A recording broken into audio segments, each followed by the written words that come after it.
विद्यार्थियों, अपन नीति शतक के मोक्ष निंदा में अपन ने मोक्ष निंदा के श्लोक पढ़े। इसी संदर्भ में आगे भर्तृ जी कहते हैं, शिरे सार्वं स्वर्गात् पशुपति शिरस्तक्षितिधरं महीद्रादुतुंगा दवनिं वनेश्चापि जलधिम् अधो अधो गंगेयं पदमुपगतास्तोकमथवा विवेकभ्रष्टानां भवति विनिपात शतमुखा।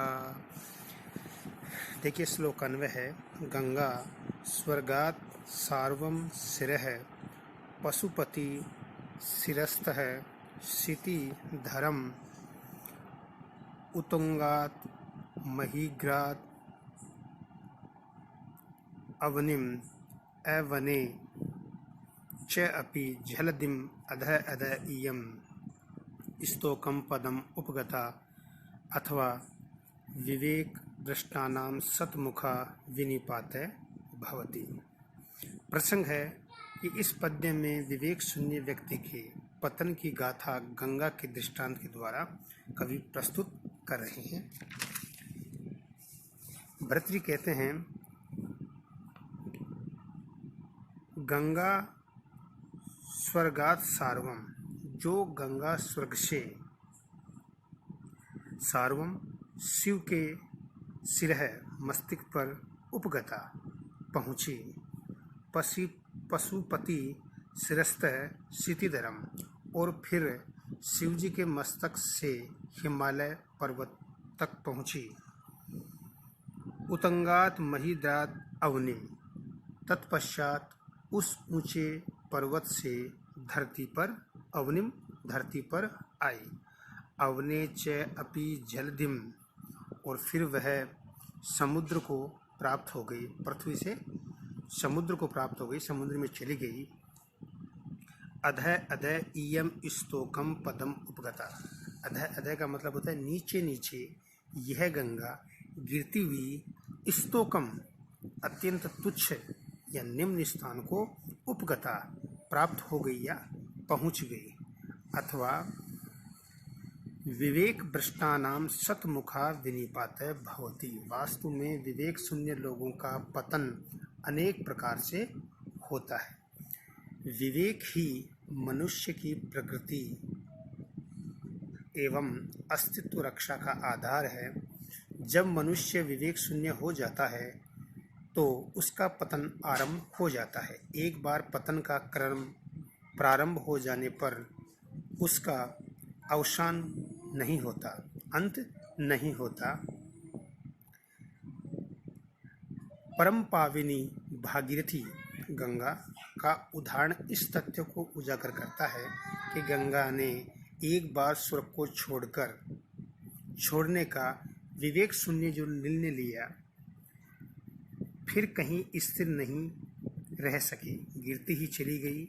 स्वर्ग से शिव जी के मस्तक पर, वहाँ से हिमालय, और हिमालय से पृथ्वी पर, और वहाँ से खारे समुद्र सागर तक पहुँच गई।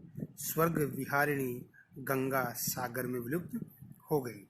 विवेक भ्रष्ट व्यक्ति एक बार पतन की ओर बढ़ जाता है तो उसका संभलना कठिन हो जाता है। अधः पतन की सीमा नहीं रहती।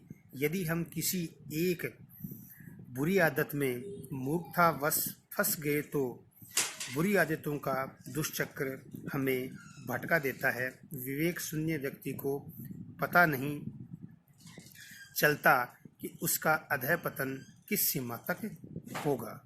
अतः मनुष्य को अपना विवेक नहीं खोना चाहिए, कभी मर्यादा का उल्लंघन नहीं करना चाहिए। आगे कहते हैं,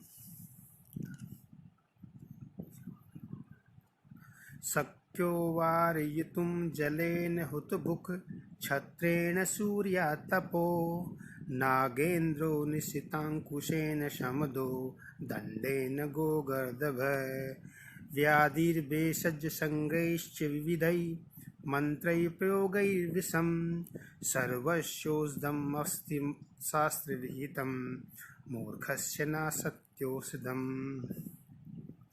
देखिए, इस श्लोक का अन्वय है, हुत भुक जलेन वारितुम शक्य सूर्यातपः छत्रेण शमदः नागेन्द्रः निशितांकुशेन गोगर्दभः दंडेन व्याधि भेषज संग्रही च विषम विविधै मंत्रै प्रयोगै च सर्वस्य शास्त्र विहितम औषधम अस्ति मूर्खस्य औषधम नास्ति।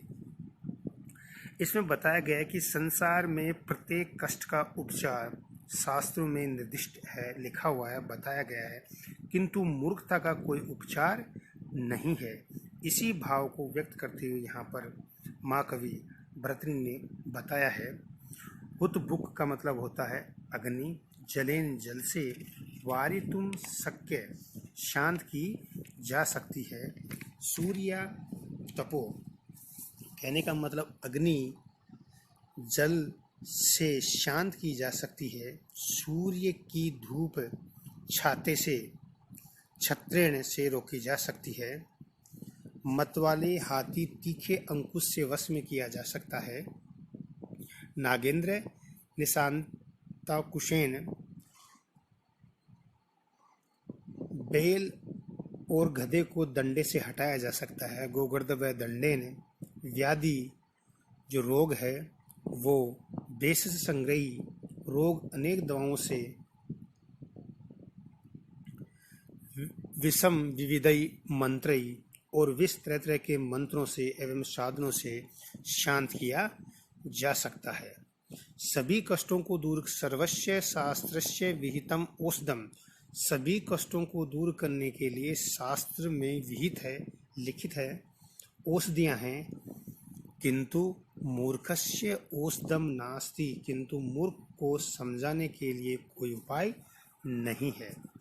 इसमें बताया गया कि आग विनाशकारी होती है किंतु उसे पानी से बुझाया जा सकता है, सूर्य की धूप कष्टकारी होती है किंतु उसे छाते से बचा जा सकता है, उससे मत जो मत वाला हाथी को तीखे अंकुश से नियंत्रित किया जा सकता है, बैल या गधे को लाठी से भगाया जा सकता है, नियंत्रित किया जा सकता है, रोग को शांत करने के लिए औषधि ली जा सकती है, मेडिसिन ली जा सकती है, विष का प्रभाव भी मंत्रों और विविध उपायों से शांत किया जा सकता है। विश्व में सभी परेशानियों का कोई ना कोई इलाज उपलब्ध है, किंतु मूर्ख के अज्ञानजन्य दुराग्रह को दूर करने वाला कोई भी उपचार नहीं है। मूर्खता तो लाइलाज बीमारी है, दुराग्रही मूर्ख को कोई नहीं समझा सकता। अब आगे भर्तृहरि जी विद्वत प्रशंसा में लिखते हैं, शास्त्रोपस्कृत शब्द सुंदर गिरह शिष्य प्रदेयागमा विख्याता कवियो वसंति विषये यस्य प्रभो निर्धना तज्जाड्यम वसुधादीपस्य सुधीस्त्वर्थम विना पिश्वरा कुत्स्याशु कु परीक्षकैर्न मणियो यैरर्दत् पातिता। देखिए, इसमें बताया गया है कि धन किसी विद्वान व्यक्ति के महत्व का मानदंड नहीं होता। वाणी के वरद पुत्र विद्वान कवि को तो धन के बिना भी महानता मिलती है। इसी तथ्य का विवेचन करते हुए इस श्लोक में भर्तृहरि जी कहते हैं, शास्त्रोपस्कृत शब्द सुंदर गिरह, विविध शास्त्रों के अध्ययन से परिष्कृत पदावली से विभूषित वाणी वाले शिष्य को शिष्य प्रदयागमा विख्याता कवि यस्य प्रभो विषय निर्धना वसंति। प्रसिद्ध कवि लोग जिस राजा के राज्य में निर्धन रहते हैं, तत् वसुधादीपस्य जाड्यम, वह स्थिति उस राजा की मूर्खता का परिचायक है। शी सुदये तु अर्थम बिना अपि ईश्वरा, विद्वान लोग तो धन के बिना भी समर्थ हैं, वे कुपरीक्षक ही निंदनीय होते हैं जो मणि के यही मणिय अर्धतः पातिता। जो मणियों का अवमूल्यन करते हैं अर्थात उनका सही मूल्यांकन नहीं कर पाते।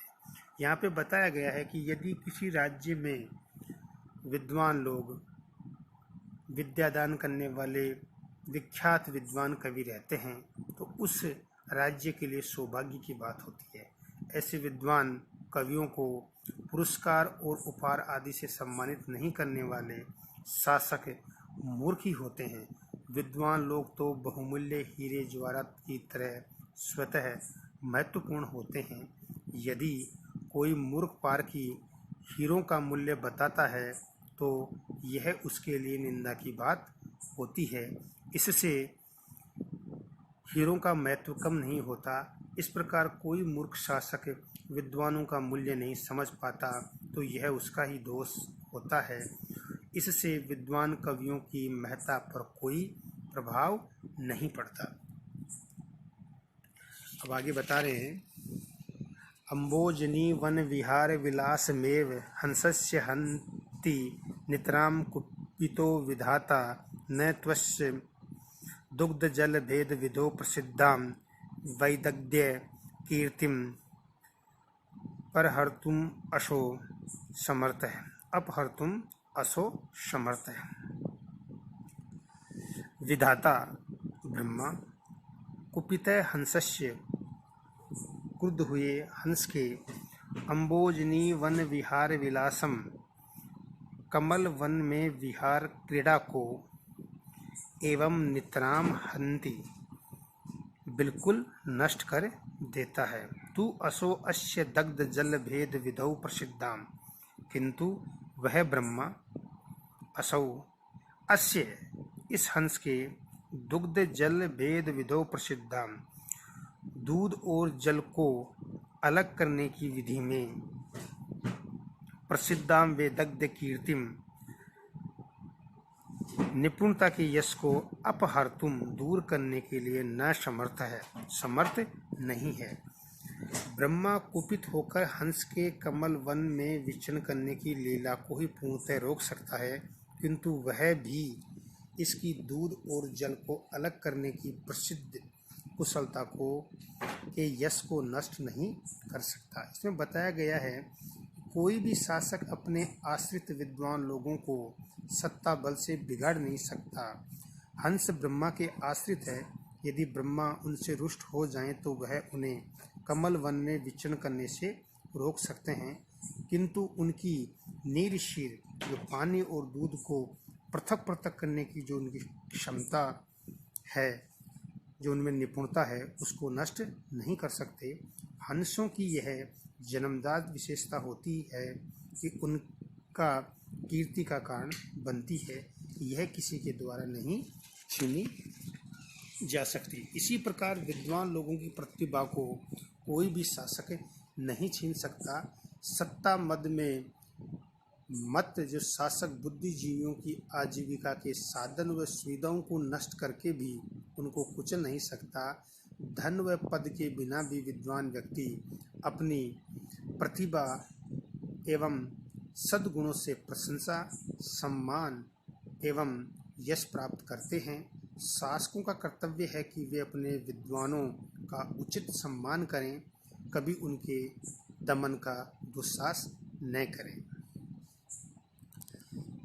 आगे फिर कहते हैं, केयूरा न विभूषन्ति पुरुषम हारा न चंद्रोज्ज्वला न स्नानम न विलोपनम न कुसुमम नालंकृता मूर्धजा वाण्यका समलंकरोति पुरुषम या संस्कृता धार्यते क्षीयन्ते खलु भूषणानि।